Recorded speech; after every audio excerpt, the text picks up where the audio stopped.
Greetings, ladies and gentlemen, dear viewers, listeners. Welcome to another episode of COMETSA Television Network.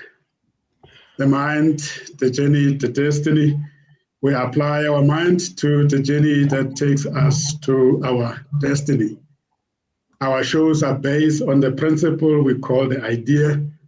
We inform and entertain, we develop and educate, we empower and support, we associate and network. That's the idea. Welcome. Good evening, ladies and gentlemen. Distinguished viewers, colleagues, professionals, leaders, coaches, mentors, and friends across South Africa, the continent, and the world. Welcome to this important and exciting show.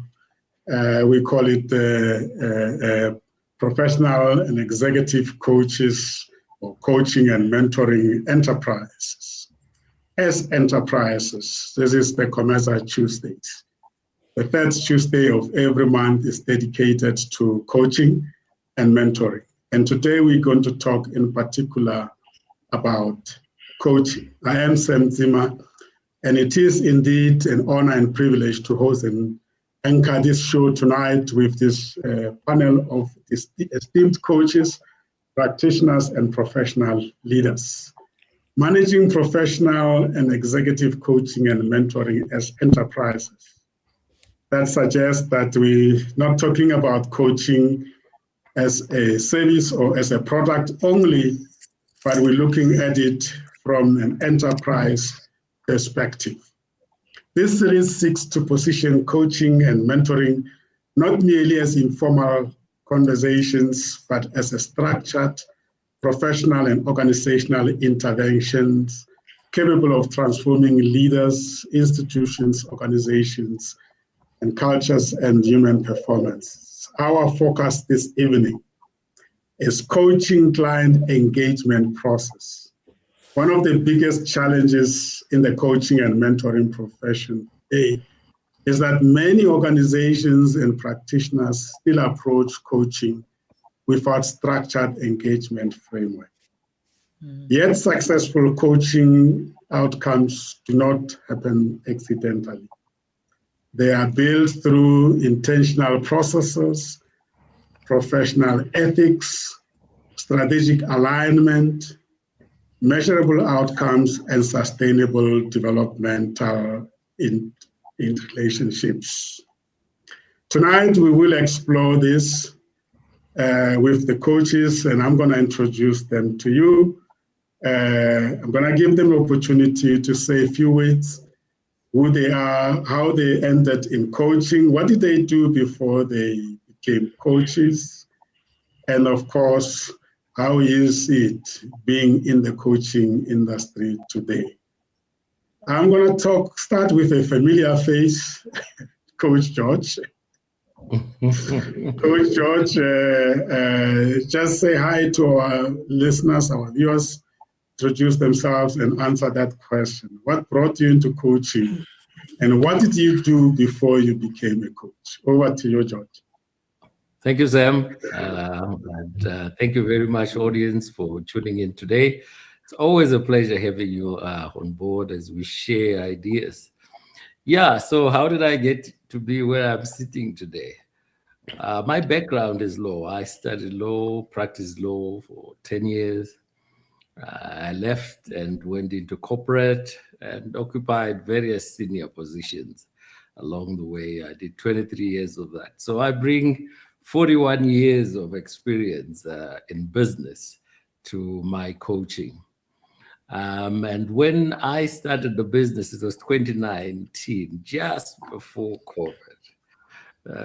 I had a stint on coaching. It was something that appealed to me. At that time, I kind of thought it was advisory. I'm going to do the same thing I did in law. But there are basic differences, as I was explaining to my colleagues here. But the same thing, you're working with an individual, you're doing your best for them, you're working with a team, you're doing your best for them, and success in both cases depends on the collaborative effort between the parties, because without that, you're not going anywhere. So yeah, I published a book in 2022 on goals and goal setting, mastering the art of goal setting, and I use that book as keynotes. Some of it, I talk a lot around individuals taking responsibility for their lives, and when you choose to come to coaching, you've made one big decision. You're going to be responsible for your future.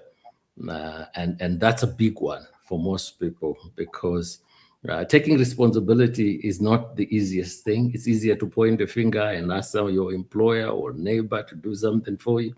But when you have to take responsibility, that's where I think maturity and growth begins. So I love coaching. I bumped into Sam many years ago, and we've been on the road a number of years now. But I think it's the joy of seeing someone walking away with a new understanding of self and team. That's where the joy comes in, and you can never get enough of that. So yeah, that's me. You can find me on YouTube. I'm on Facebook, LinkedIn, Instagram. I have a website, Vola Unlock Consulting. And yeah, I've spoken to some of you who've connected. And if you are out there and you want to have a word with me, I'm available. So thank you very much, Sam. Thank you. Welcome to the program, George. We look forward to learn from you as always. Yes, the next one is Coach Lorraine Beaumont. We know each other very well from the ICF. Lorraine, over to you. What brought you into coaching, and what did you do before you became a coach? And how is coaching treating you? Thank you, Sam. Good evening, everybody. It's an honor to be here this evening. So my journey began in corporate. I was in the company secretarial field. And for many years, I felt like I was a square peg trying to force myself into a round hole, because in the space, in these boardrooms, I didn't have space to express my creativity, and I thought that there was so much more to my life. And, I was privy to all the corruption and the toxicity that is ingrained in organizations. And being in the company secretariat space, you are privy to everything that is happening in the organization. And the problem is, if you don't comply with them, then you become an outcast. So I very much felt like an outcast most of the time. And it led me to burnout. I actually suffered depression, after my son's dad passed away. And I had this very, very traumatic event where I was hijacked at gunpoint, and it was used against me to get me suspended, because of their own agendas. And then I was at home and I said, what do I do? Because I did have a background in psychology. And I came across NLP, and it was like a switch flipped in my mind, because I then realized that the power was within me. And whatever that was happening in my reality was my creation, even if I was not aware of it. And that gave me the impetus to now want to change people's lives. So I went on to study through SACAP. I did my postgrad coaching.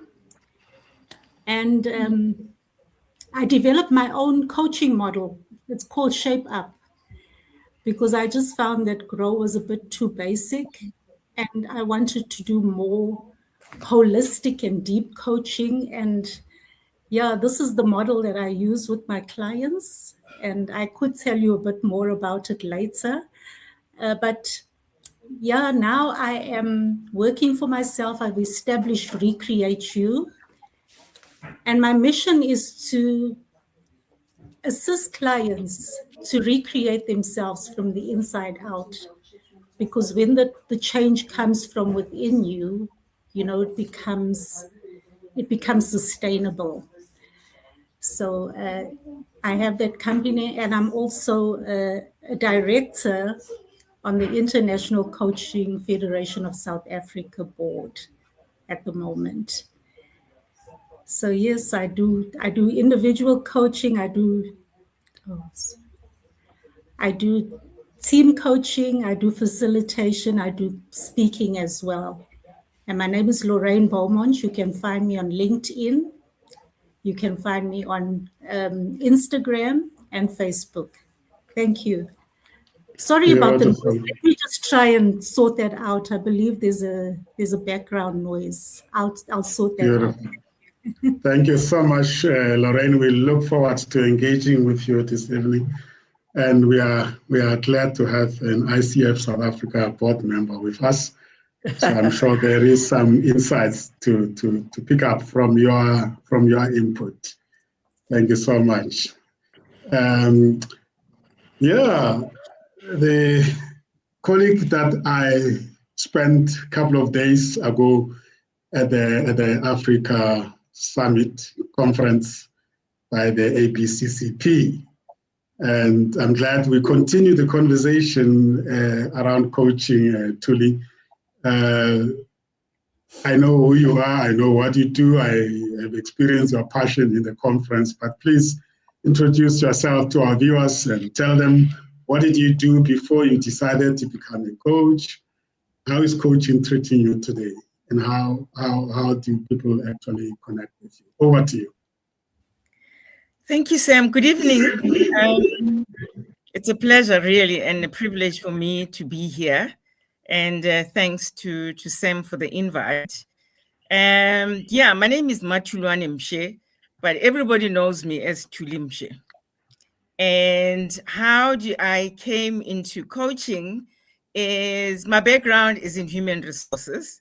I've been a senior manager and executive and an HR director across industries in South Africa.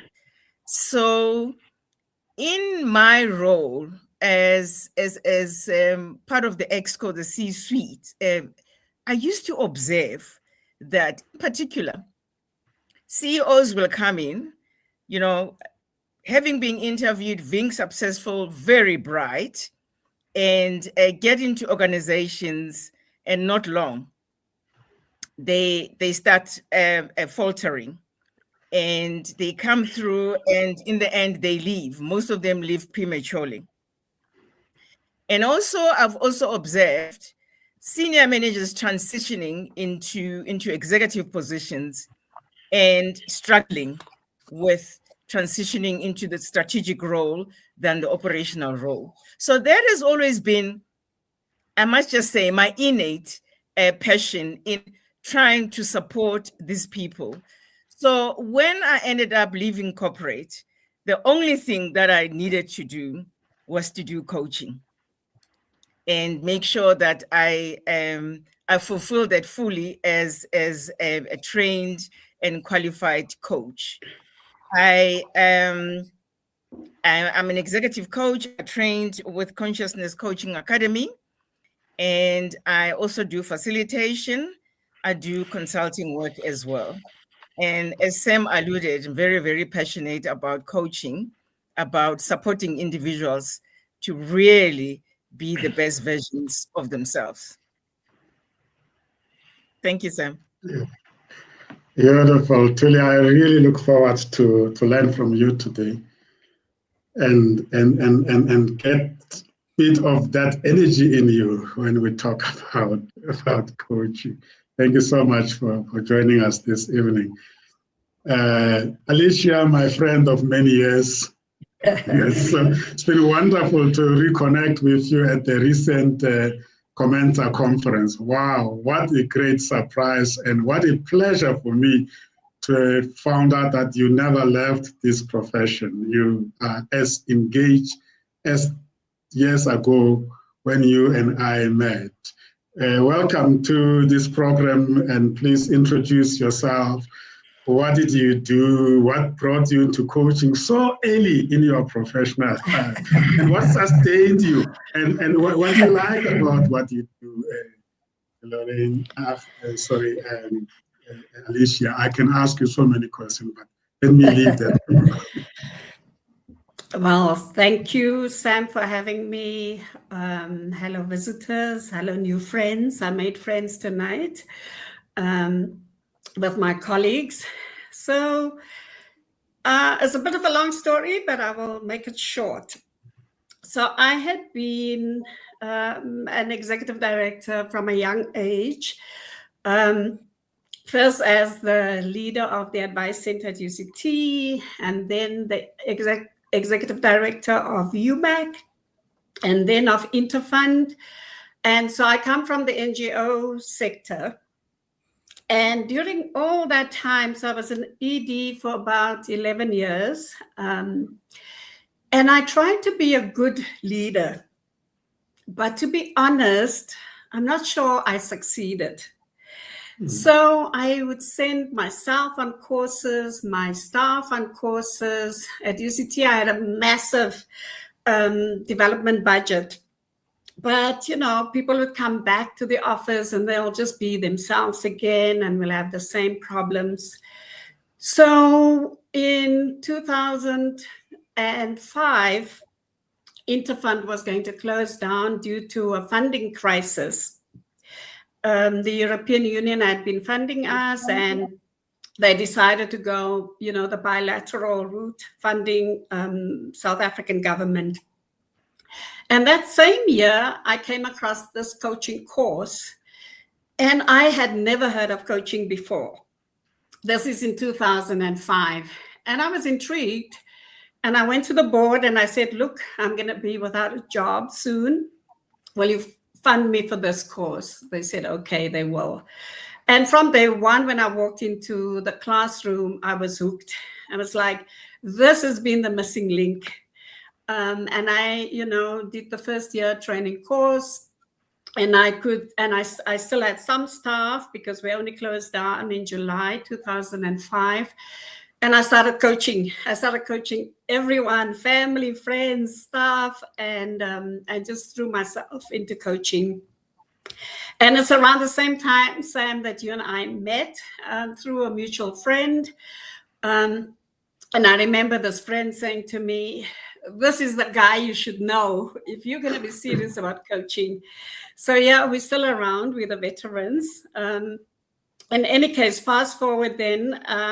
So Interfund closed down and I am in love with coaching. And then I became a consultant. The first year to the European Union. And then I continued doing various courses. Like Lorraine, I started out with NLP and I did a bit of consciousness coaching, like Tuli. And after that, I studied the Enneagram for 2 years, first to become an Enneagram, we call it the typist, somebody who can ascertain the style. And the next year, I became a deep coach with a Deep Coaching Institute, where I was trained on how to transform each number on the Enneagram. So 2009, I realized I'm here to stay. And then I registered Nurturing Growth Trading. So I am the founder of Nurturing Growth Trading. So one-on-one coaching, team coaching, online training, seminars, we do the whole lot.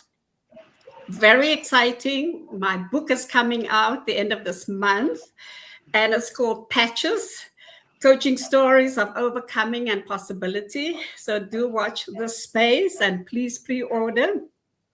So basically, I focus on helping professional women grow from overwhelm and self-doubt to self-belief and self-trust, becoming confident and resilient leaders, because that is what I needed. When I was an NGO leader, I wish I had had a coach.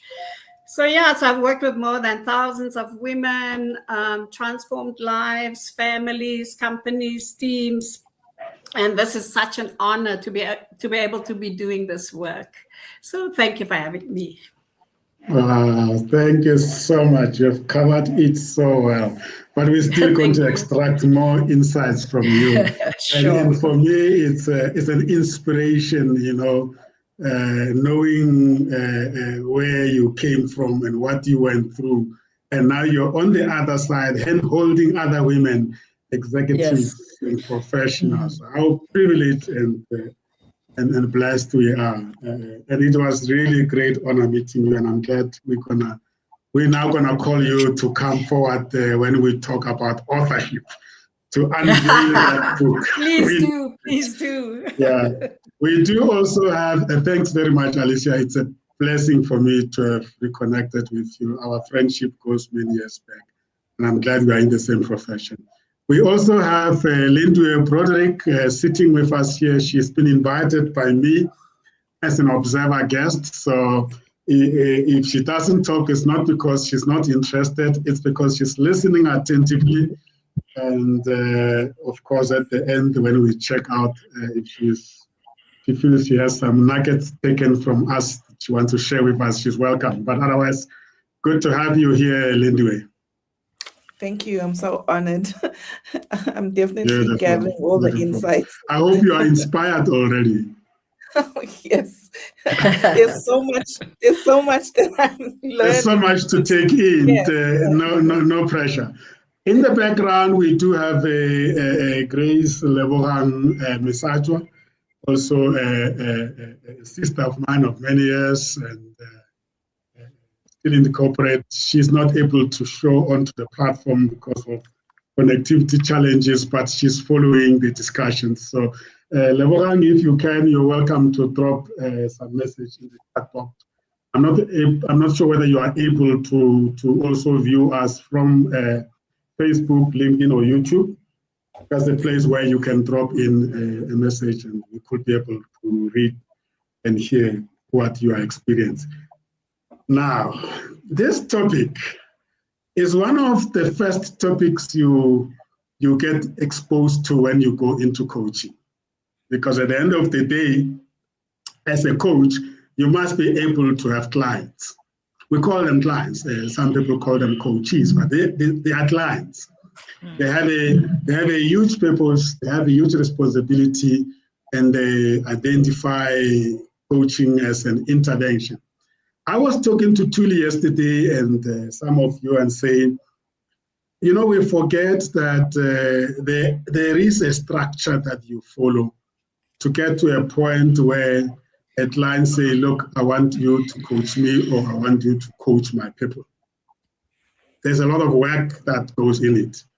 But a number of times we short-circuit this process and we find ourselves in the middle of coaching and we realize that we jump steps and then we suffer the consequences. I want to go back to you, Alicia, and just share with us the practicalities of the foundation and contracting stage of acquiring a client. Talk to us about, I went to coaching and I'm now qualified and I'm now in the market. I need to get used to this initial consultation process and convince the client to a point where we could even start coaching. You know, why this initial consulting is so important? Why contracting an agreement while we are about just supporting people? Why do we need contracts? And how do you really go about profiling yourself as a coach that can convince somebody to sign up with you? And then, of course, I'll ask other colleagues to come in. This is really the first 4 steps that I think often we jump them because when somebody wants you to coach, you just want to coach. But there are some consequences of jumping into relationship like that.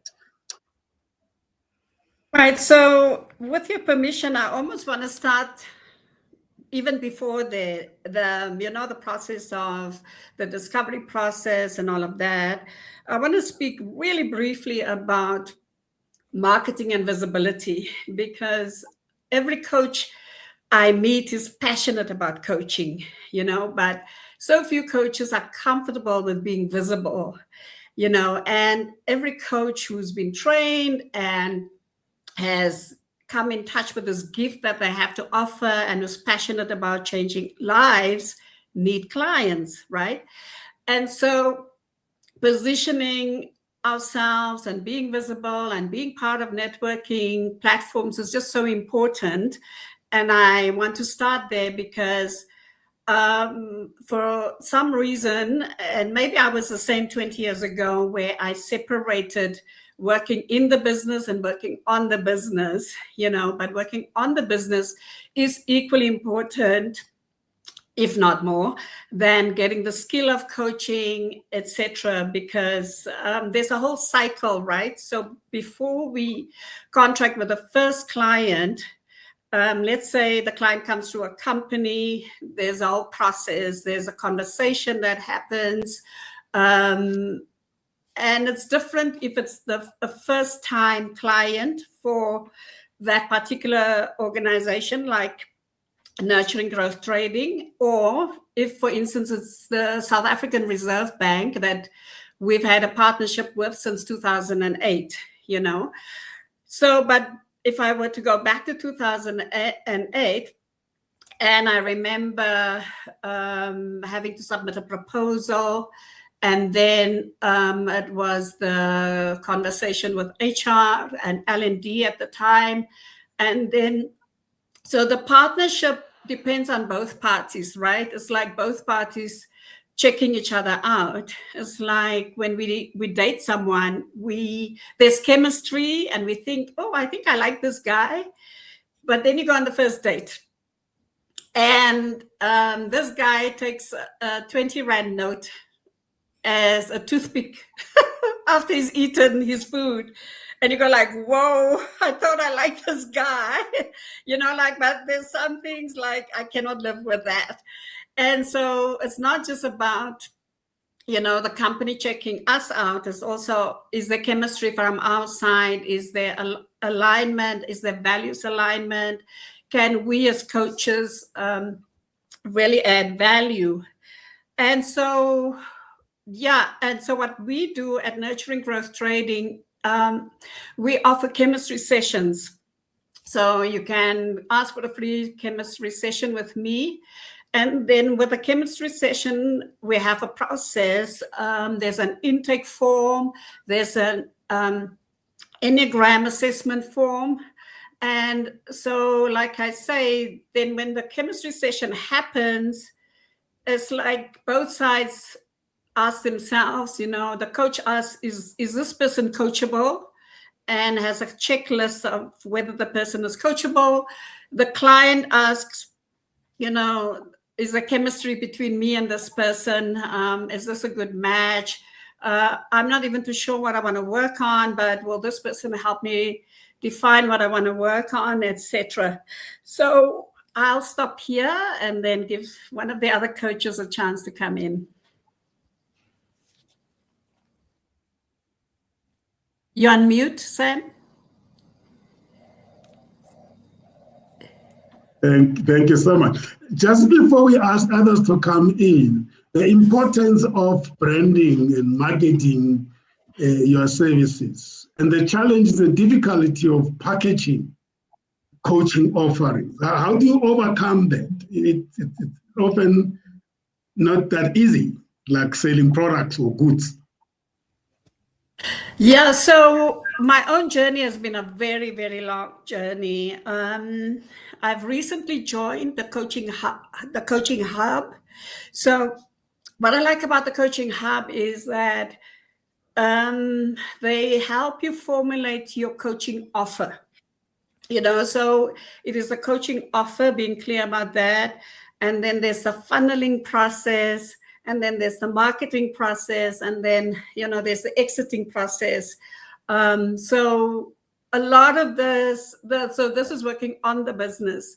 But before I came across the Coaching Hub, last year I was funded by IDC to work with another global company just to study marketing. I was also one of the Gracia Michelle Women Creating Wealth Fellows last year, and marketing was a module that we studied. And there's a lot to know, and I'm still studying marketing. So what had happened for me personally is I spent about the first 10 years just studying the art of coaching, the skill of coaching. I believe that transformation is possible, and that, you know, there's a method to transforming, and I was very curious about that. And I've also developed my own models over the years. And so then post the first 10 years, I've been studying marketing. You know, there's a different language. Every aspect is so important. So last night I was in a call with the Coaching Hub and some new coaches. And it was really interesting to see how much, you know, the mentor coach tried to explain the concepts and how the coach went over the coach's heads, because, you know, it's not part of our everyday life. And yet, again, we can be as passionate as we are, but if we don't have clients, you know, we're not going to survive. Absolutely. Absolutely. Hence the enterprise aspects of coaching. Truly, I mean, I guess sometimes we confuse marketing our coaching business with profiling ourselves as coaches. Yeah. Can you take us through how one should distinguish between the two? Yes. For me, about the coaching services, it's about the value proposition, what you have to offer. And if it aligns with the clients, or you do your homework, you know, make sure that your value proposition is very compelling. And when the value proposition is compelling, then it's a door into the client, who then allows you then to present yourself as a coach. And also with what Alicia was saying, it's also about how do you actually get in there. It's also about, it's difficult just to be a qualified coach and then want to be able immediately build up a big clientele base. It's about partnerships, partnering with others. It's about networking. It's about offering yourself. Look, I'm offering myself, Alicia, can I help you with something? Here is it. You know, it's all that combination. It is not just clear marketing, as you see in terms of branding, but it is important that we have to brand ourselves as coaches. What's more important is about our value proposition, whether it talks to the company or corporate organizations.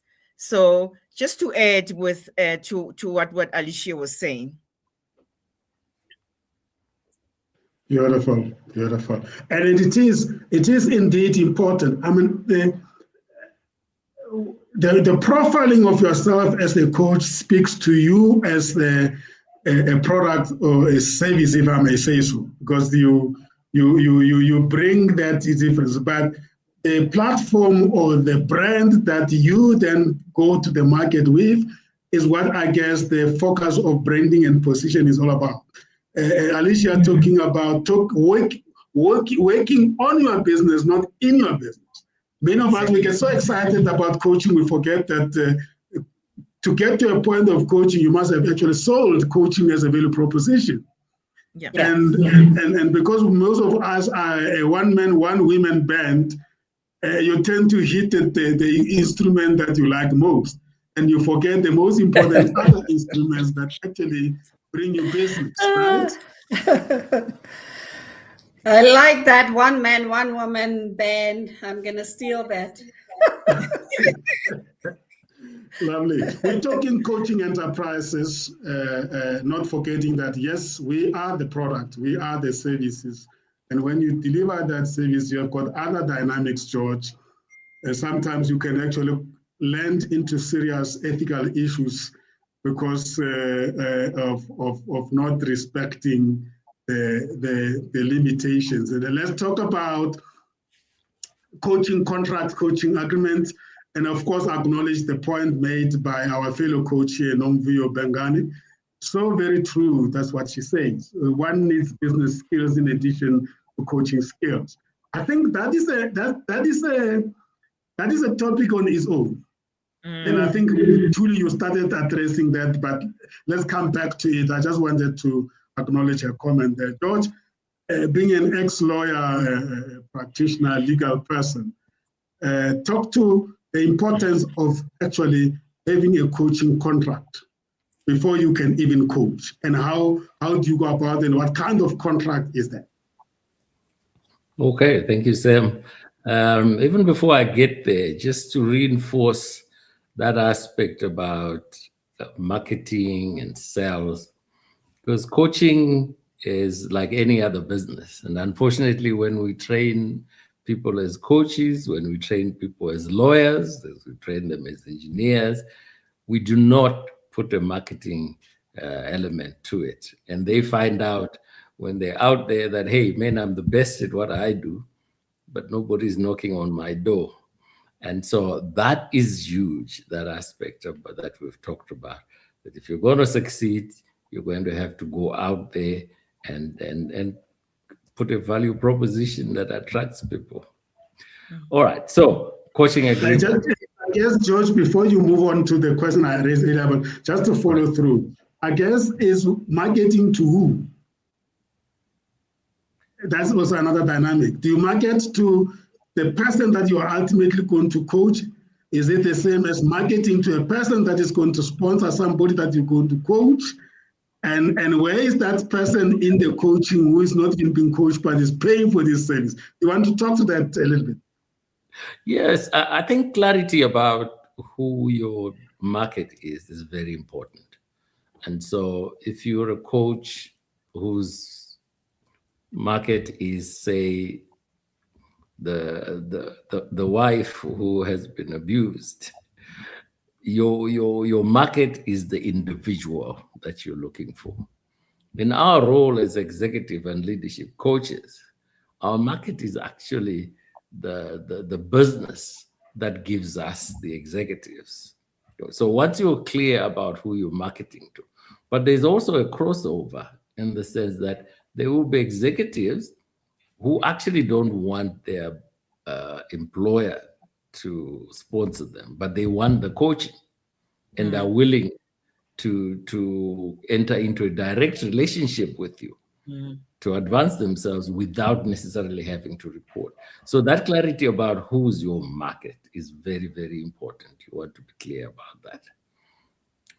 All right, so we were talking contracts.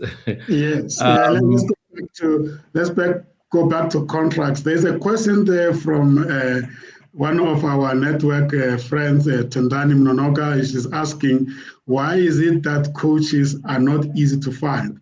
Lorraine, think about that while George is addressing the coaching contract topic, and we'll kick that with that and bring you on to reflecting on this positioning of marketing as a service and a solution. Yes, George.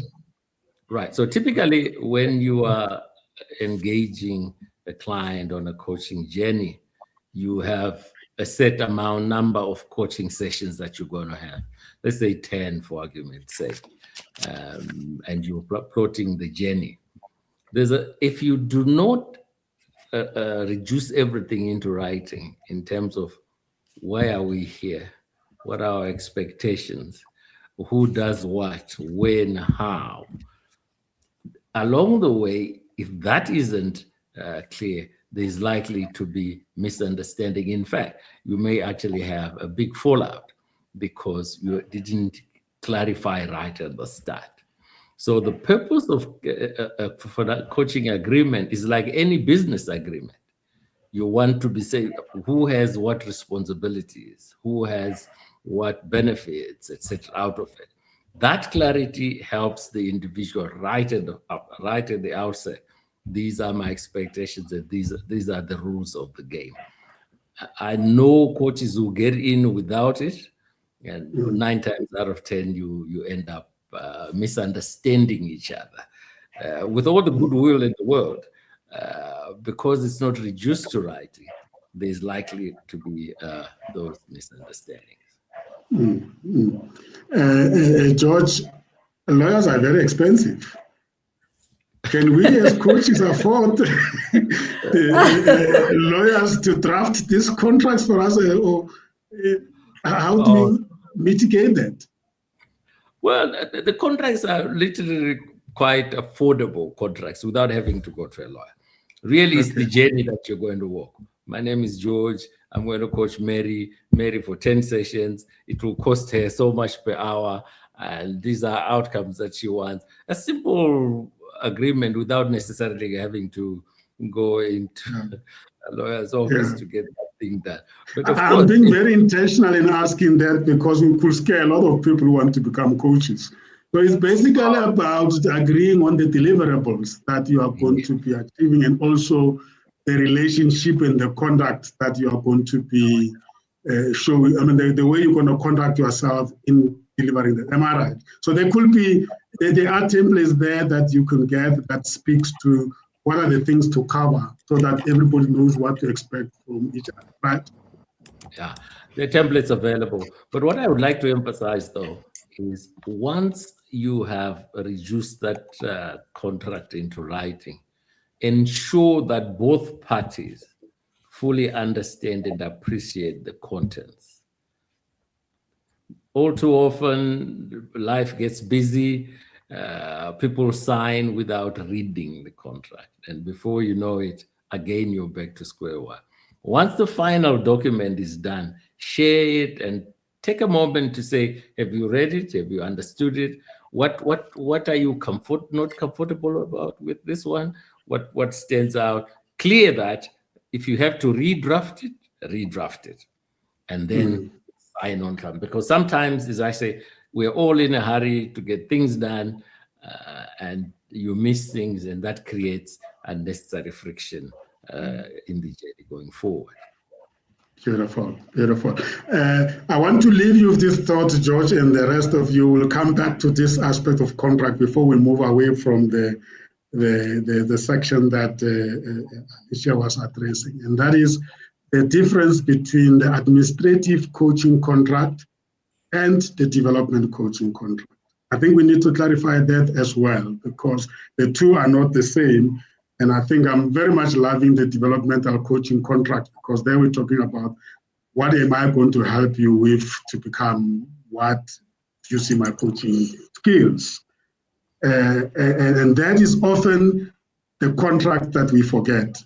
And then come the end of the period, the boss come and say, we've been paying a lot of money, but this person hasn't really shifted, because you never actually put it in the development contract in terms of this is what we are addressing, and this is what a need discovered through the referral of the business.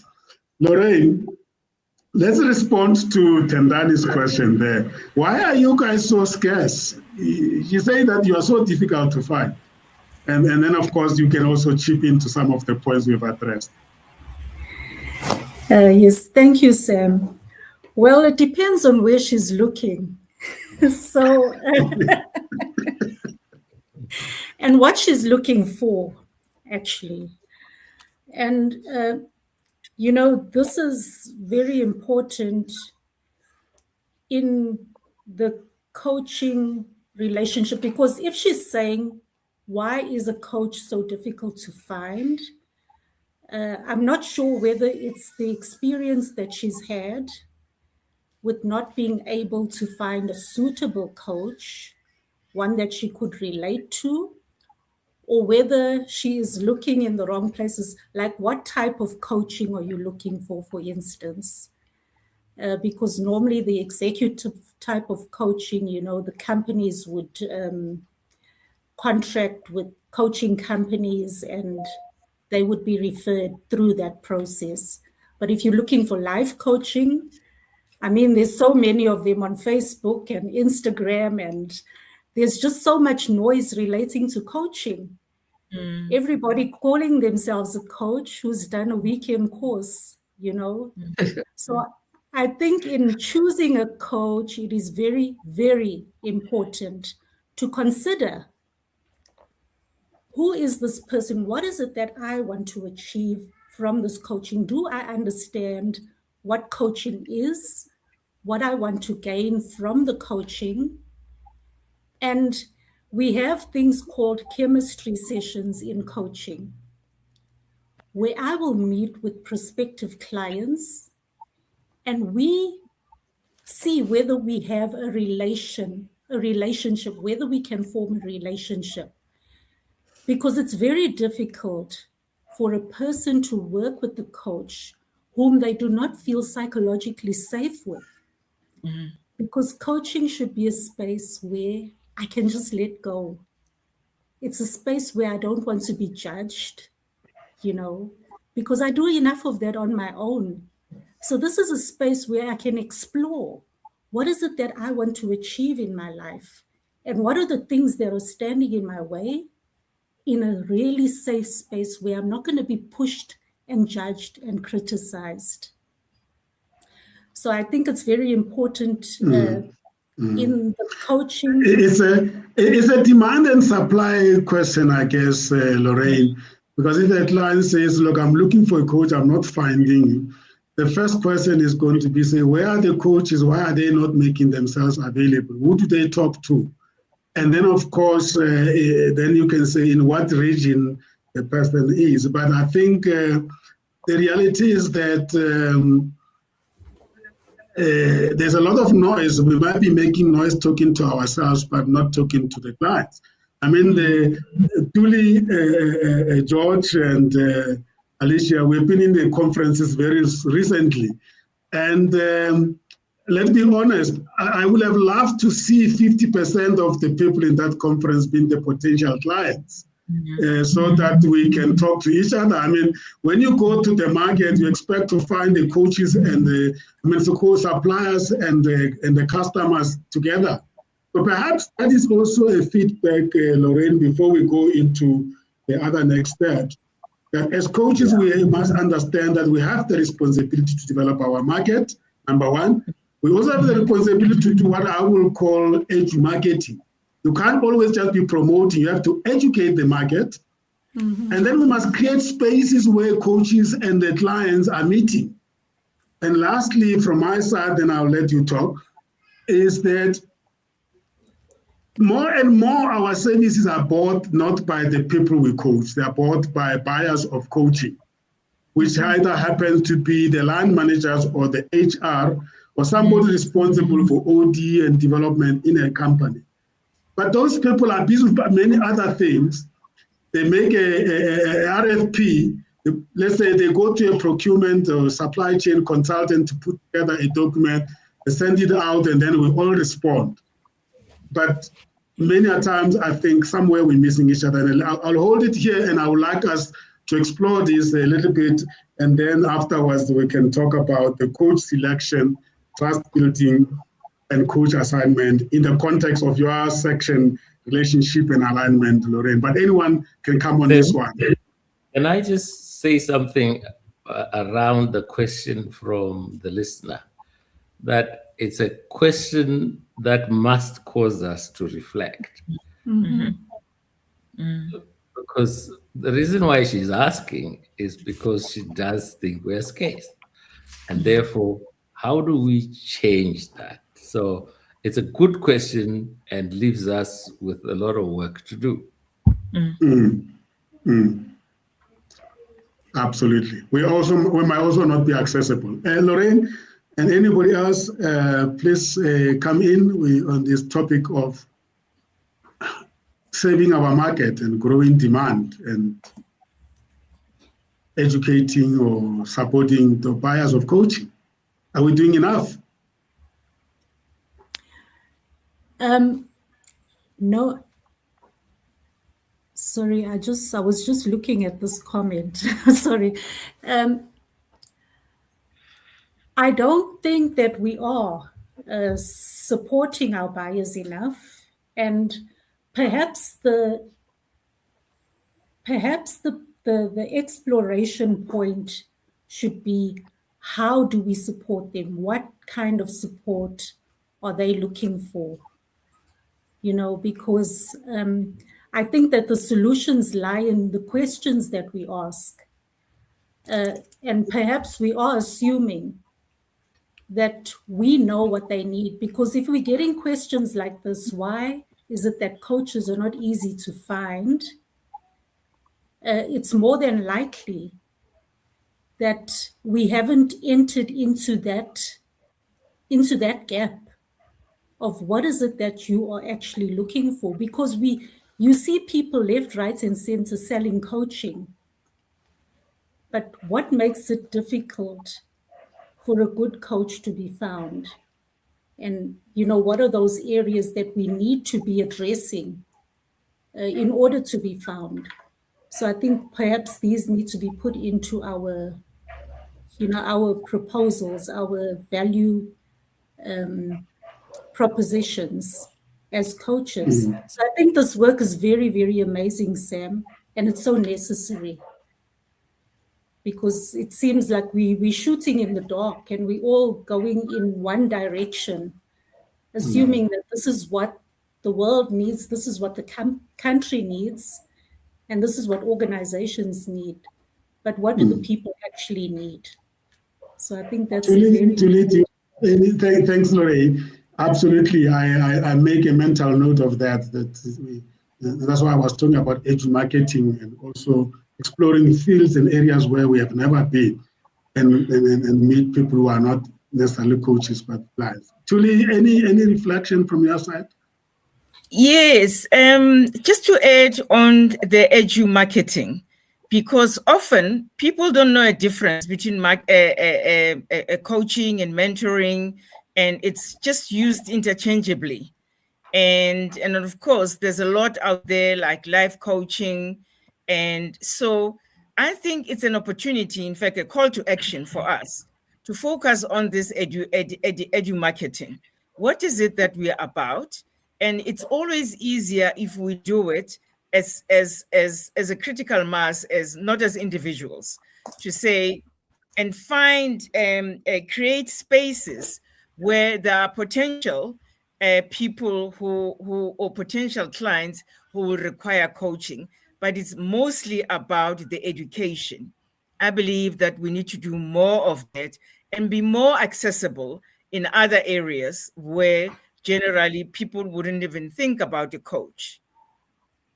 And even, tertiary institutions. And so we need to expose ourselves more, be out there more, educate more, and create those spaces where you create an interest in the offerings or in the concept of coaching. So you are basically saying that it can't all be about invoicing. There's certain work that must be done before able to invoice. Yeah. Yes, from where I come from. Sorry, George, go ahead. No, carry on. Now, from where I come from, it cannot just be about invoicing. So it's about knowing and where the need is, providing, and the replicating effect is that out of that, there will be some kind of business. But we have to also be able to, as Africans, understand the context of what we're operating in. And at the moment, coaching is perceived as a very elite process. Only, educated people can talk about coaching, whereas we can reach out and then do the educating market, find spaces where we can then create this. Go to UJ. The other day, there was a lady librarian from UJ. Go to UJ and talk about coaching at that level at the universities. Not only that, find those conducive areas where we will be able to create that understanding. It's about the education is about also understanding what coaching is all about. George? Yeah, I was going to draw a parallel. In my other life, I used to be in the manufacturing sector. We would manufacture beer, and the beer industry would promote beer. They would promote beer. This is beer. This is what it does. Then the individual companies will promote their brands. Yeah. And so what's missing here is the industry body marketing a product, and us as individuals focusing on our own brands. That sounds like it's a call for a. That sounds like it's a call for a consultation between individual coaches and the federations, Lorraine, COMETSA and ICF. The outcry is there that we are not cultivating the ground enough, Alicia. Yeah, thank you. I love this term edu marketing. Again, something I'm going to steal from today onwards. For example, I'm on the WITS Business School panel, right? And yeah, so I want to say more than one thing. So I just want to think which one should come first. But in any case, I'll continue with this trend. And most of the companies that contract us as coaches through the WITS Business School gives their staff 4 sessions at most. Otherwise, 3 sessions. So there is a misalignment, misconnect somewhere. Somehow the companies know that there's value in coaching, but they're not willing to fully invest. So, for instance, when I coach many global NPOs, and those people get 10 sessions. Even my local NGOs, they get 10 sessions. So what is going on with these big corporations with big pockets, you know? So no transformation can happen in 3 sessions or 4 sessions, I'm sorry, right? Is it ignorance, or is it just budgetary, considerations? But if these companies were to fully understand what it means for one of their staff members to transform, how the company will benefit. Because we don't just coach the client, we coach the ecosystem, right? So how do you show up at work? How do you show up as a leader? How do you show up in your teams? How do you show up as a parent? And once that transformation happens, I was coaching someone today, and she's only had 1 session. She's one of those, one of the WITS clients. And she was saying that even her team is already shifting from that 1 session. And it's like miraculous. So the edu marketing must happen with the big corporations with the deep pockets. The second point I want to make is about our positioning as coaches. So I love George's framing. So, the edu marketing at ICF, COMETSA level, we are now with the big corporations, and then the individual coaches, their positioning, because Tuli is also right, and Lorraine, like, we competing with people who did a 1-week course, like really, like even for a life coach, that's just, you're playing with people's lives because people trust you as a coach, right? But if you don't even know how to create a safe space, then really reconsider what you're doing. So coming back to the point I wanted to make about our positioning and also positioning at a macro level. So I came across this term recently that said, be careful about who you are selling to. So you get the B2B and then you get the B2C. So business to business, and then for us, often as business to client, right? Because the pain points of those 2 groups are different. So you have an L&D manager, or you have a procurement manager who looks at, the material in front of them, who doesn't have the pain, right? The clients, their staff, they sit with the overwhelm, the burnout, the stress, you name it. It's dark out there. The procurement person takes forever to take a decision and literally just any, mini, miny, mo. We'll use Lorraine today, and next week we'll use Sam. That's not good enough, you know. So the edu marketing around at many different levels need to happen, and the awareness around how much staff are suffering. That must be taken seriously by the leaders and the bosses. Beautiful. Well said. I have a comment coming from Pendulo Shabangu. Please have a look at it and think about it while I want to go back to Lorraine to talk to the important aspect of coach selection and the independence that the client must have in choosing who should coach them, and the dynamics there in cases where our coaching program is a referral type of a coaching program. In other words, it's a company deciding and then the client coming in. And then, of course, the issues of building trust between a coach and coachee and why that is important. And again, Lorraine, it speaks to that relationship and alignment. Let's nail it down a little bit more and share with the viewers why the coach selection is absolutely important. And Julie, you can come in there as well. Absolutely, Sam. It's actually paramount because, you know, this is the person that you trusting with your journey, and you walking this journey with. It's a partnership. So, you know, some places do this kind of matching process where on paper you could look like a match. But, you know, it's always the proof of the pudding is in the eating. So when I actually experience you as a coach, I find that that relationship is not there, that chemistry is not there. What do we do? So the client needs to have ownership of selecting their coach, and that comes through the process of having the chemistry session. You know, okay, these three coaches look good on paper to me. And I want to meet with each of them to see who I can actually feel safe with.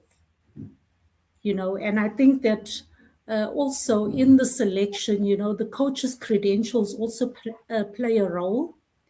You know, you want to be able to select somebody who's credible, who's proven themselves to be credible in the field, who's proven that, you know, their ethics can be trusted, because you don't want somebody that is perhaps not credentialed and doesn't need to follow the code of ethics of perhaps the ICF or COMETSA, and they don't know, you know, what these ethics look like and what to do and what not to do in the coaching relationship, because it's important that you help the client to also understand what is the difference, what coaching actually is, and what we are here to do, and what this doesn't do. This is not therapy. I don't guide you. I don't give you answers. I'm not mentoring you. I'm not training you. And that the coaching relationship is a partnership.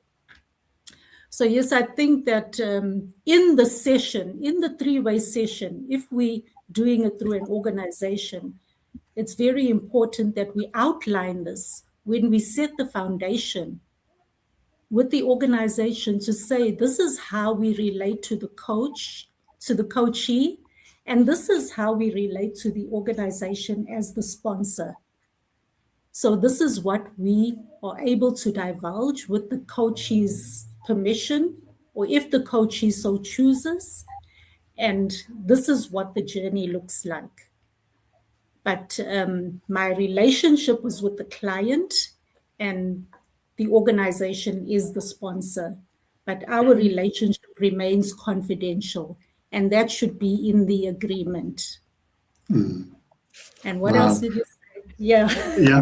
Hold it there. We'll come back. I just wanted Tuli's input here. Coming from the corporate, this is quite a very dicey situation. How do you balance the objective, the intent of the corporate with the training, the development needs of an employee? Because it's important that alignment is there, but as Lorraine has said, the primary client is the person you coach. Yeah. But the third party comes in to say, I want to give you coaching, but at the same time, from the company, a sponsor point of view, if you can address 1, 2, 3, I will be happy. And then you are a coach and your coachee sitting in a session, you are contracting and you are now writing, doing your goal setting. And you need to have a balance because ultimately the environment, as Alicia was saying, does play a role as well. And if the environment is contaminated because of the lack of people-centric leadership style of the company, you can coach until cows come home. Nothing is going to change. Julie? Yes. Sam, I think the coaching relationship is very, very important. And the relationship with the business, the sponsor, it's also very important. However, I believe as coaches, we need to create the context and don't just, we have to have a thorough understanding. Why is this coaching going to happen? Why is this leadership happening? What's the context? Where does it come from? Because if it hasn't got a strong foundation or a framework or part of the ecosystem, it's going to fall flat very soon. And sometimes, as Alicia mentioned, organizations with big pockets, they want to be seen to be doing the right thing without having the heart in it. So often when I engage, it's a corporate being invited, and then before we even do a chemistry, I request, what is the purpose? What is the strategy of the company? Because then this development should be underpinned by the organizational strategy, the human capital strategy, then coming down to the individual or leadership strategy. Once we understand that link and that context is created, it really forms a strong basis that underpins sustainability going forward. If we do leadership assessments, for example, what informs the leadership assessment? What is in the human capital strategy? What is the leadership framework? Why are these people being developed, or why do people need to be coached? If we create that, we are able to, in the midst of an organizational context, to create a very personal and bespoke coaching, which informs your goals. So if then we're saying leadership framework, this is what it is, these are the competencies that are required in the organization. So basically what you are saying is if this coaching is happening at the company level, it needs to be guided by a certain philosophy in as far as the people development strategy is concerned. And that is what the coach must seek to understand, irrespective of the passion you have to be with your coachee. The important thing is the impact that you will have. So if the fundamentals are not in place, you're unlikely to have that long-term sustainable impact. Wow.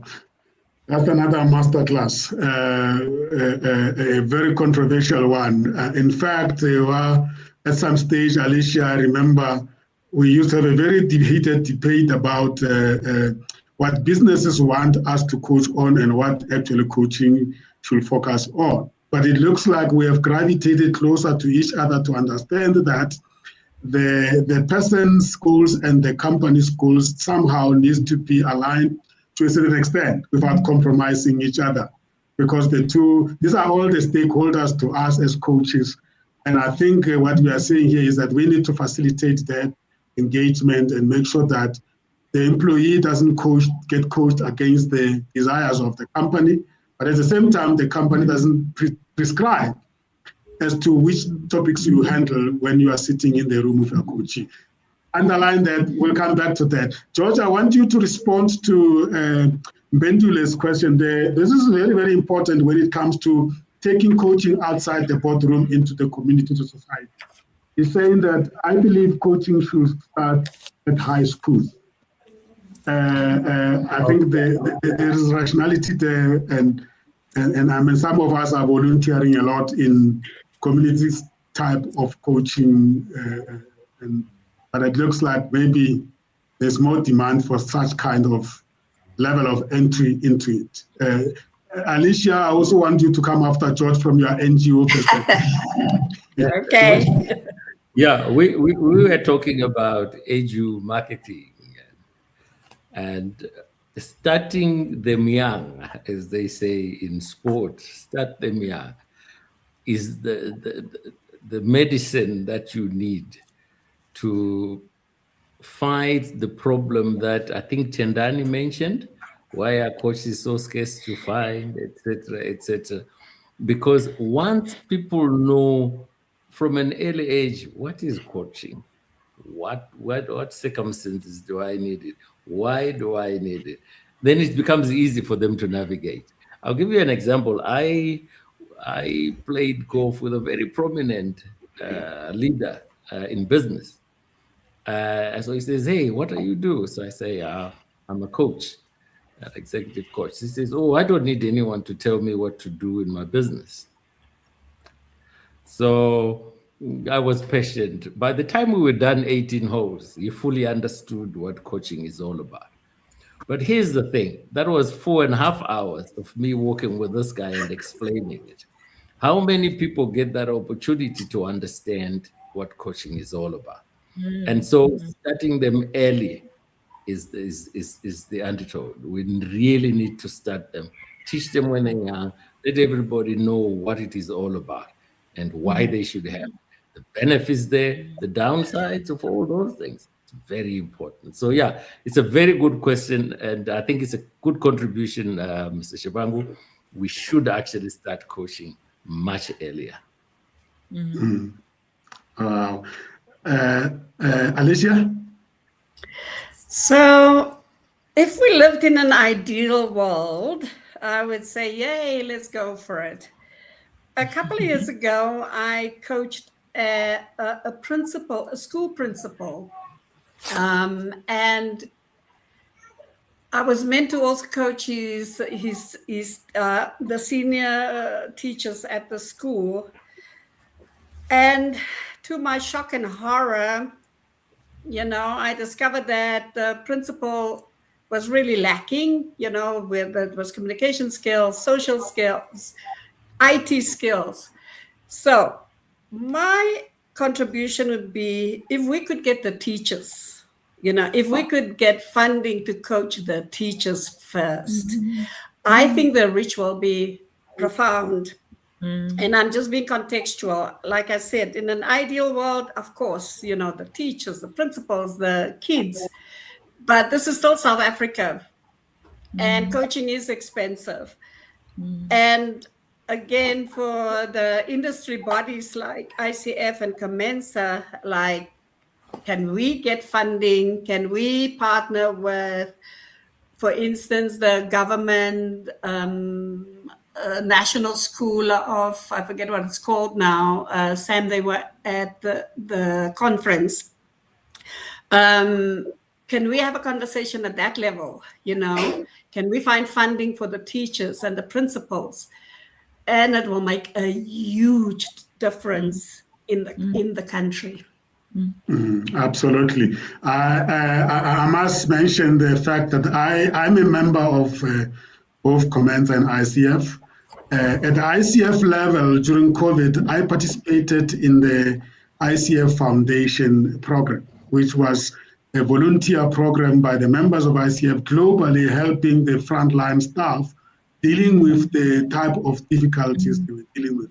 And I thought that was really great. And I know they do continue to do that. Maybe Lorraine from ICF South Africa, I'm sure we should find volunteer coaches that will package something.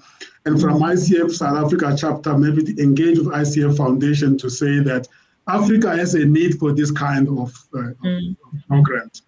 How about the foundation partnering with the chapter here? And then we approach funders, and then we really make coaching available because even if you volunteer, there are still some cost involved in a one way or another. And then, of course, at COMETSA level, I've joined the COMETSA Legacy, which is a volunteer program by coaches.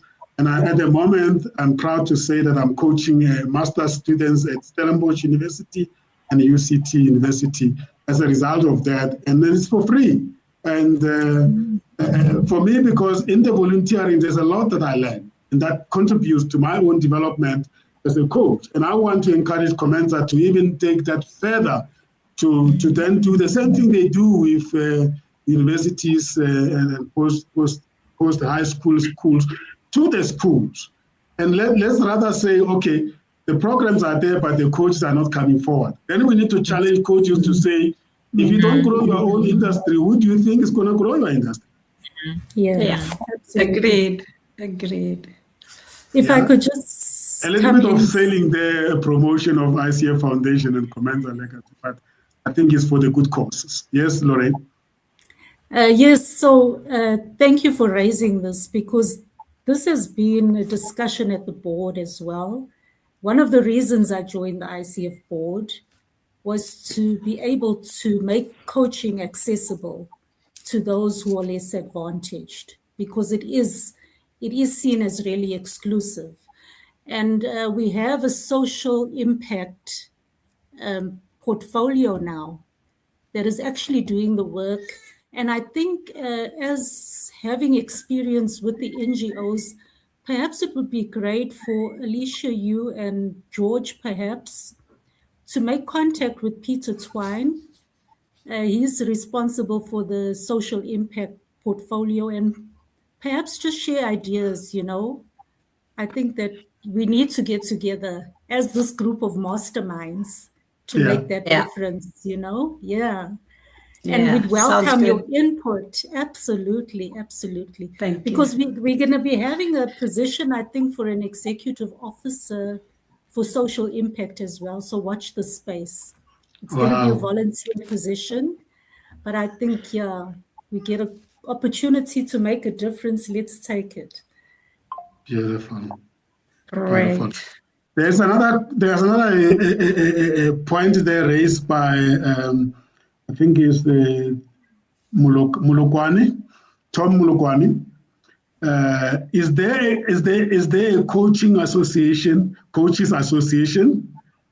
Is there value in selling coaching the traditional way, or positioning it as an intervention to create, co-created with the client to solve the client's real problem?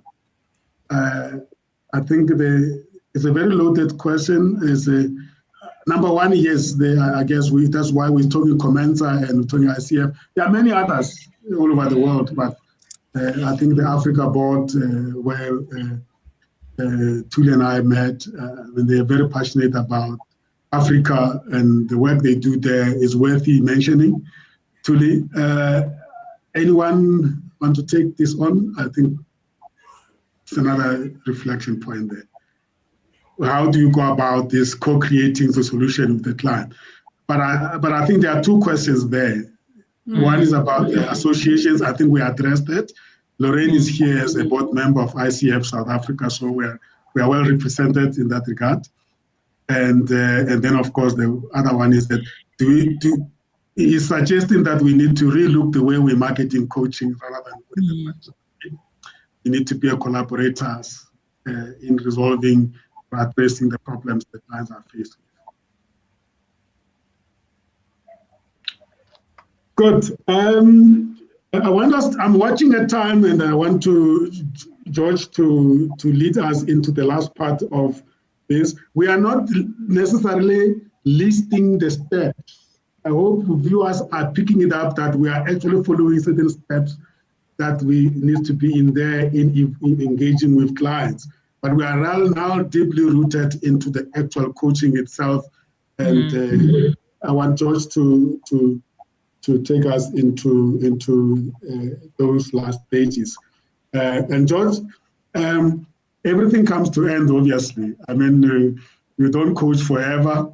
There comes a time where you have to be ready to say goodbye, even if the relationship with your coachee might be very nice. And we always get cautioned around that to say, at a certain point, your client must be released from the nest and they need to fly out there. But how you release them, there is a process. You don't just say, thank you, goodbye, chase. So as part of your implementation, we spoke about coaching engagement, but something that is very crucial that I know some coaches hate it, is this thing called interim coaching progress reports and end of coaching program reports. And then often if you did not contract with the client at the very beginning, actually whatever you write about the experience with your coachee goes. Okay. What are the ethics of this behavior that we need to be careful when coaches of? And then, of course, I want you to talk to, basically, I want you to respond to the implementation, especially when it comes to the progress reviews, and touch a bit on I just mentioned midterm report and end of coaching report, but those are the bare minimum. Some clients want reports, believe it or not. And then, of course, my favorite, if there is a chemistry coaching session, on the end, there is a closing coaching session. And that is not normal coaching sessions like all the other coaching sessions. And often we don't do that, and that's why sometimes, in my view, we leave clients hanging. We don't close the loop. Not. Yeah. So when we contract, usually if you're working with a company or an individual, you say to them, there's 10 sessions. I normally do 10 sessions. After the 5 sessions, I'm going to do a progress report for you in which I point out certain things, etc.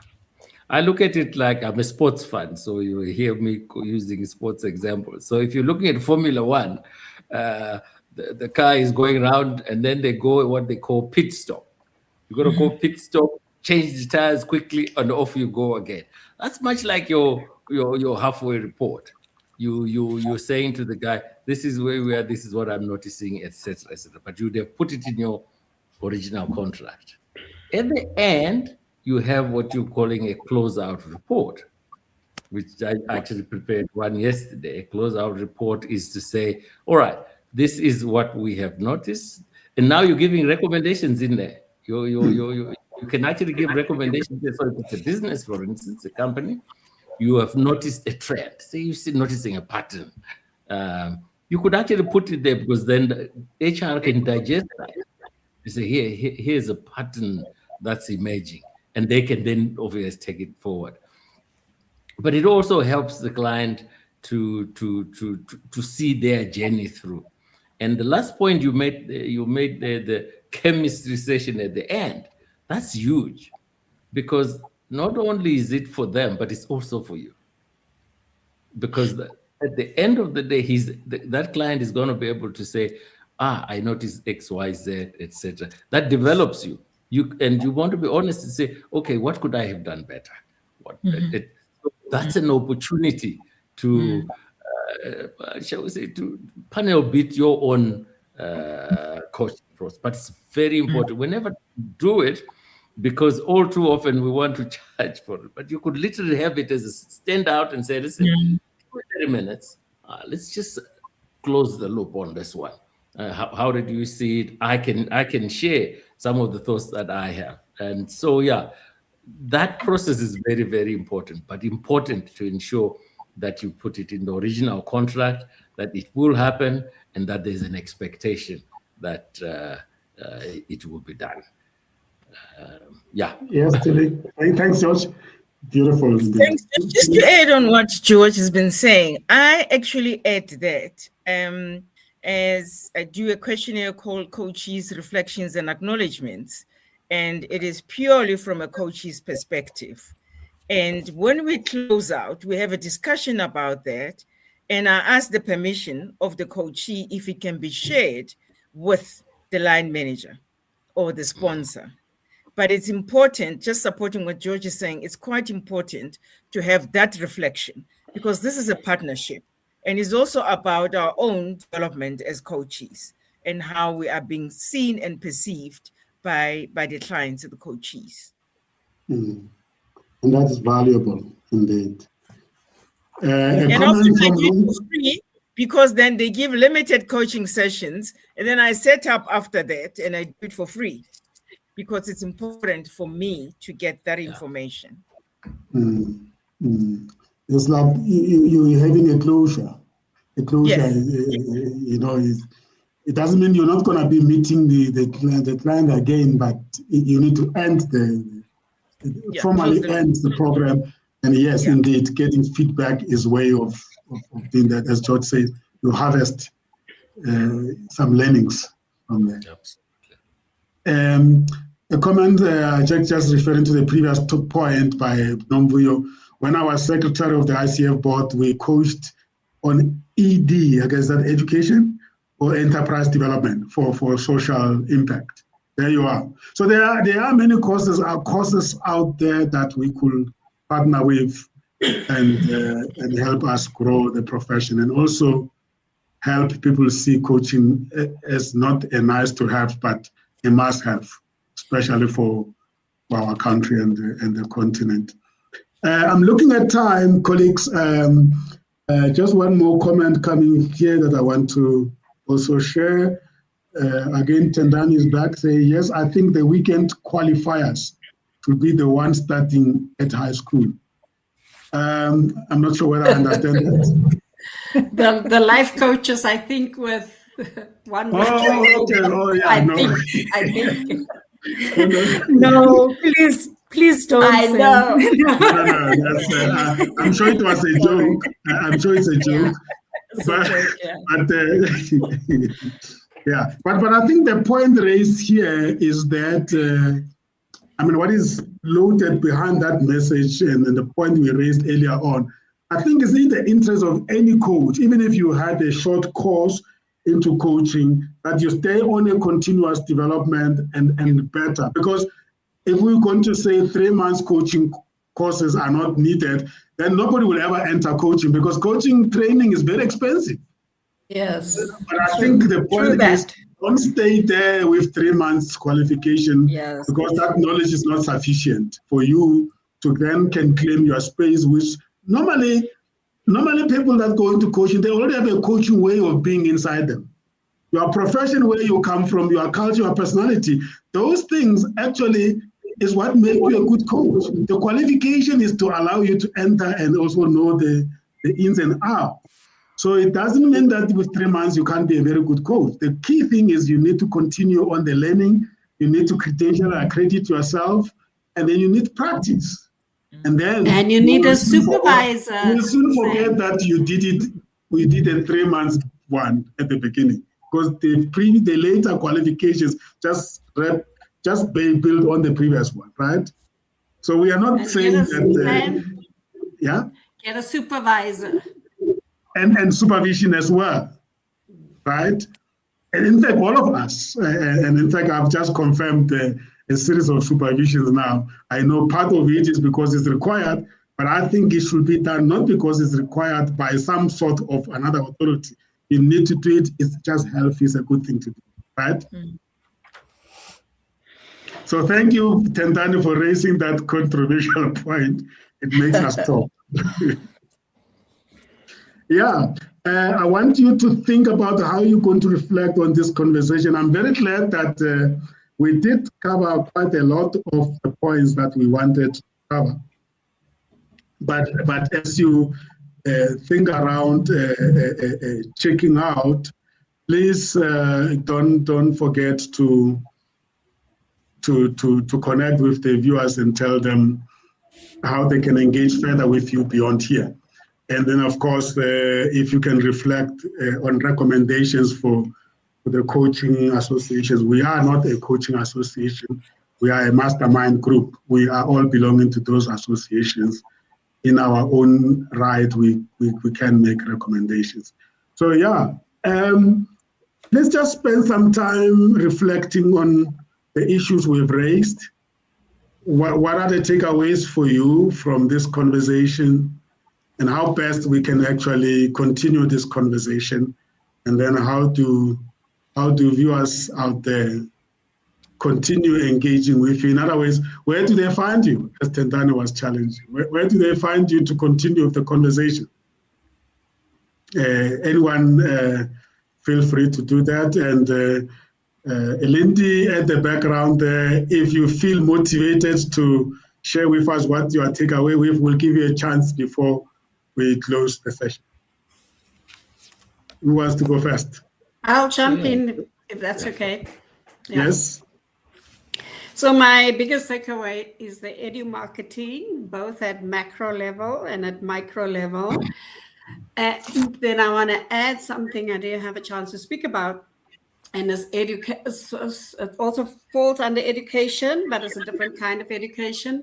So I've noticed that it's really important to educate my clients on understanding the benefits of coaching. So in other words, so they have the goal, right? And every session, you coach them towards the goal and they move closer to the goal. And when you do check-in in the next session, I often have clients, so I have this question that I ask, how are you growing, right? And because they're supposed to grow closer to their goal. And I often find that the client, it's like they're not able to pick up on their own indicators.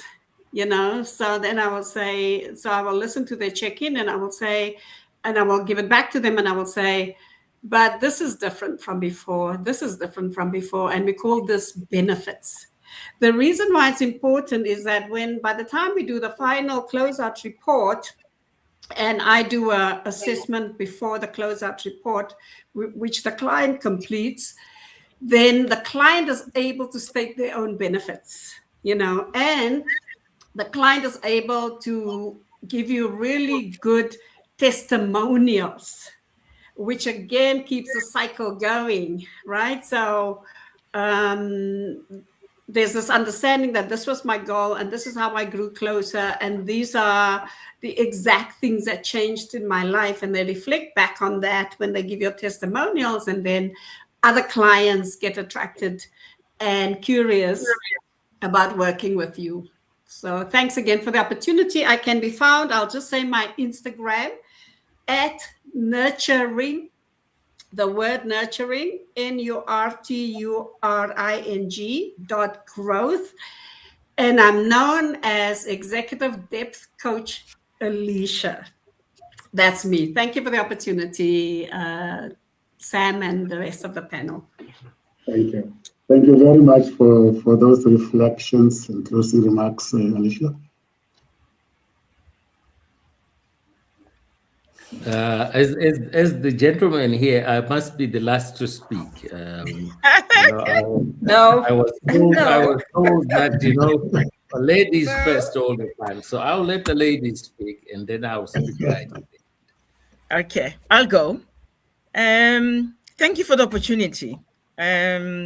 Certainly, I have learned a lot out of this session. The edu marketing, it just came out very strong for me. But what also is resonating with me, it's about volunteerism in all levels. Instead of expecting to be paid to coach teachers and school principals, let us volunteer. Let's make sure that we let the people, we uplift them, because those people are responsible for educating our children. And if we don't put out there the volunteerism, I think it's quite important. It just came out of this whole process. It's something that I also need to think about how, but also make sure that we reach out there, not only to the school principals, but whoever needs that, and the communities that will need and be available. Mm. And you can find me on LinkedIn, Machulani Chulimshe. And a website? I don't have a website. I'll send you a guide, Julie. Please. Don't feel bad, Julie. Neither do I. Neither Yeah. do I'll I. send you a guide. I'll send you both a guide. Yeah, Julie, even better when if we can secure a funder that can support the coaches to support the needy. Yeah, the needy in the context of affordability. Yeah, because the coaches also need to finance their day-to-day challenges of existing. Yeah, we have to put bread on the table. Yeah, Otherwise, you're gonna make people run away from coaches. Coaching, you just volunteer. There's no incentive. But yeah, it's a partnership. Thank you so much, Tuli, and it was great having you here. I really enjoyed your input. Lorraine. Thank you so much. Thank you for this opportunity. It's been really great and eye-opening, actually, to get a comment like, why is it that coaches are not easy to find? Where we're sitting with this perception that there's too many out there. So I think that is a very, very big question for us to explore, you know. And I think that coaching should start at high school. So perhaps these things could be, you know, because the mission of ICF is to empower the world through coaching.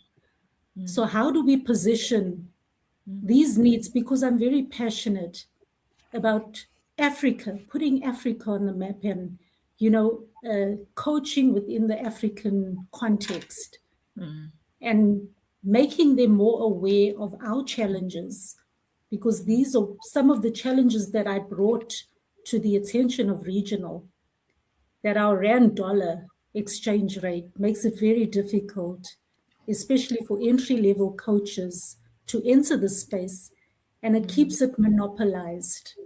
So I think that these are also the questions that we need to start pondering and finding the way forward and presenting them to the people who can do something about it. Yeah, so I think that for me, I really am going to ponder on these questions, and I would really like to see that work being done, and that we do the social impact work. So please, Alicia, if you can reach out and we can have a conversation, please, that would be great. I promise. Absolutely. Thank you so much. So my name is Lorraine Beaumont, and I'm a trauma-informed, actually, coach. And I'm very passionate about the inner work of leadership, the inner work of leaders, you know, as they on this journey of leadership, you know, because organizations reward performance, but what does the human side look like? And what if we were to start leading from humanity and seeing people and hearing people, so that they're not treated like machines anymore? So you can find me on Instagram. On LinkedIn, I'm Lainey Bow, 111. Thank you very much. Thank you so much, Lorraine. It's been a pleasure indeed having you as part of this mastermind panel this evening. Thank you so much. George, as you say your closing remarks, please respond to Mkhafela there, Mkhafela 030. Are recommendations not at the risk of projecting the coach's preferred direction instead of the coaches?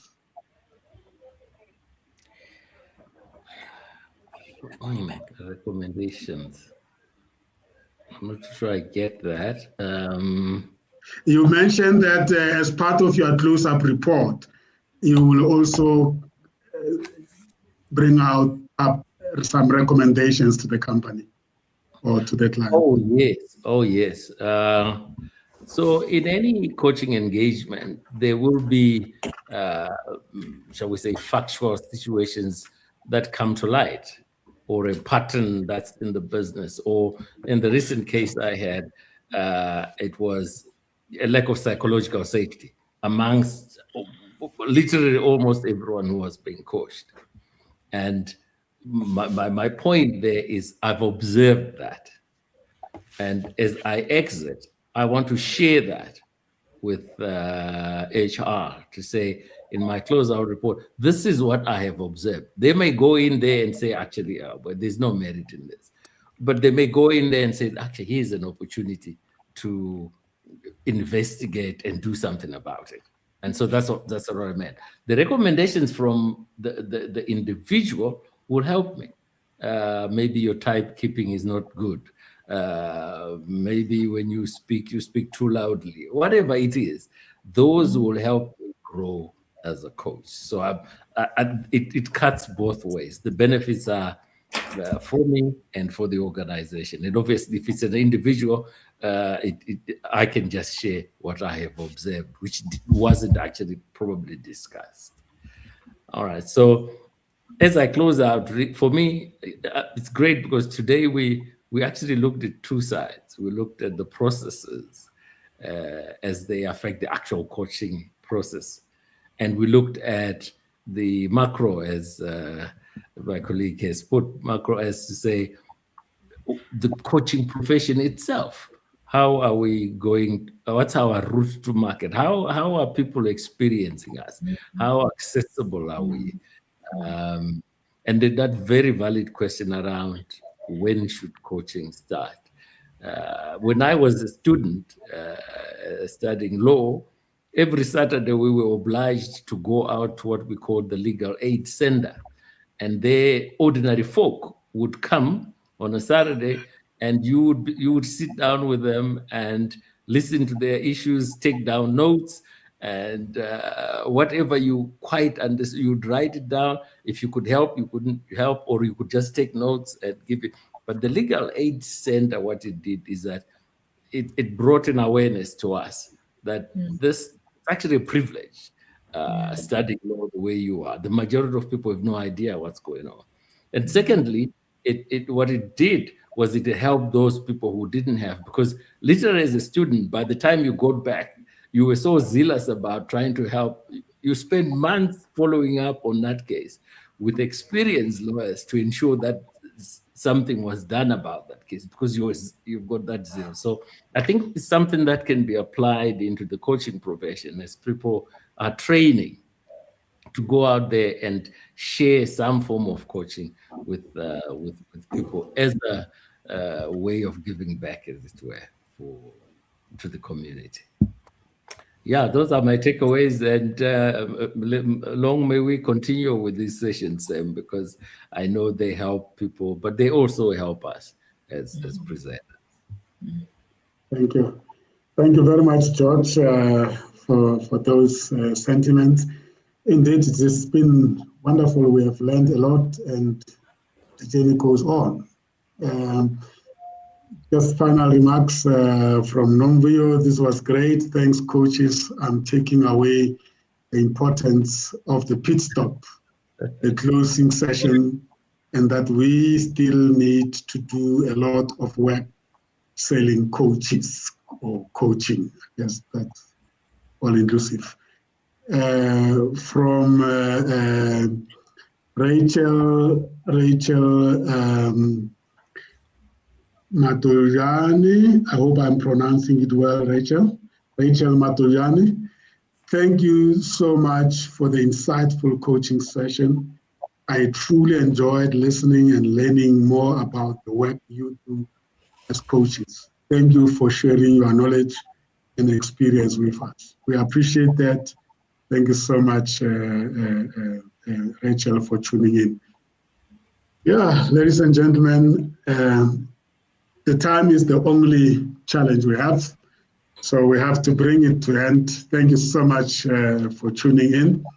This was our COMETSA Tuesdays, brought to you by COMETSA Television Network, our video streaming platform on YouTube, LinkedIn, and Facebook.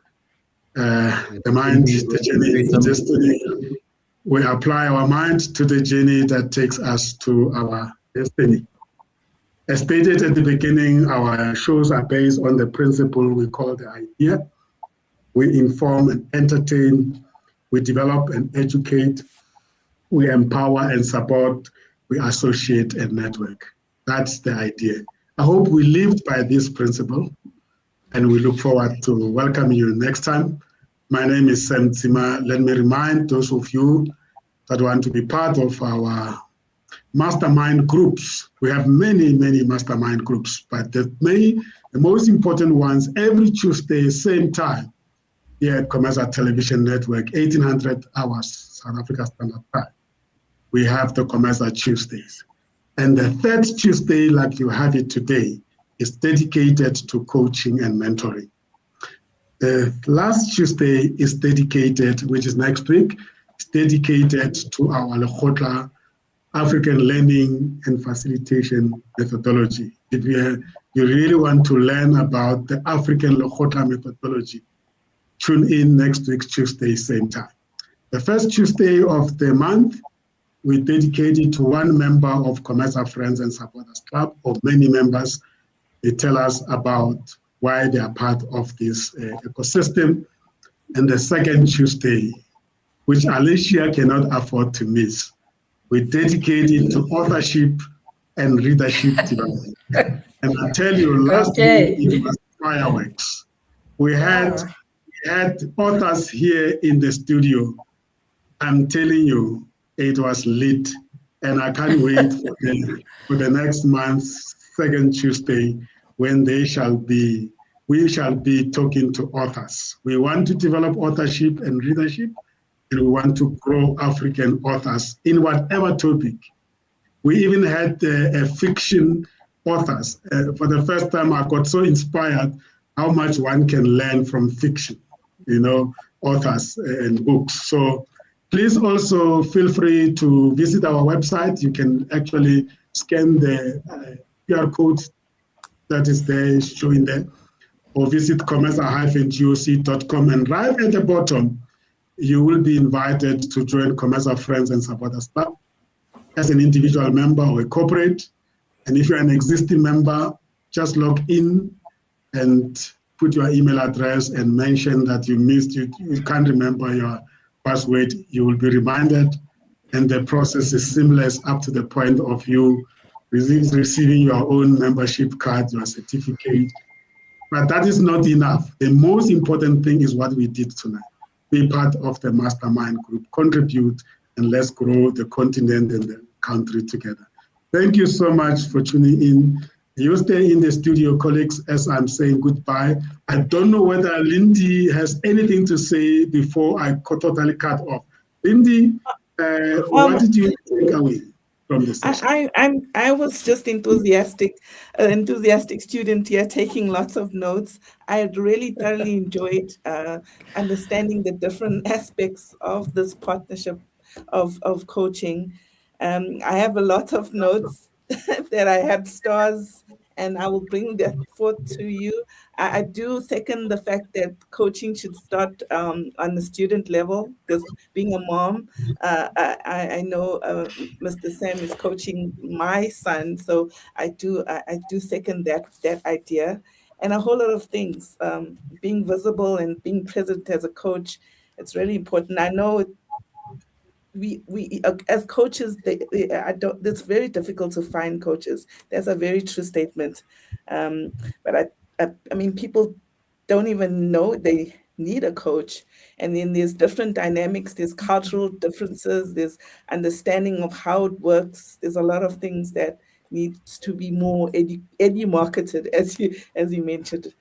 Yeah, a lot of things. Thank you very much. Thank you so much, Linda. I'm glad we inspired you, and I hope we see more of you And who knows, you might be introducing us to many schools out there that we can actually help our young ones. I mean, absolutely. It's our future. If we do nothing, we're going to pay a huge price. So we'll definitely take it to our federations, and we'll hopefully can come up with something. Thank you so much. And Lebu Misachua in the background, she has been listening and enjoying the session. I know she has an aspiration to become a coach the day she decides to leave the corporate.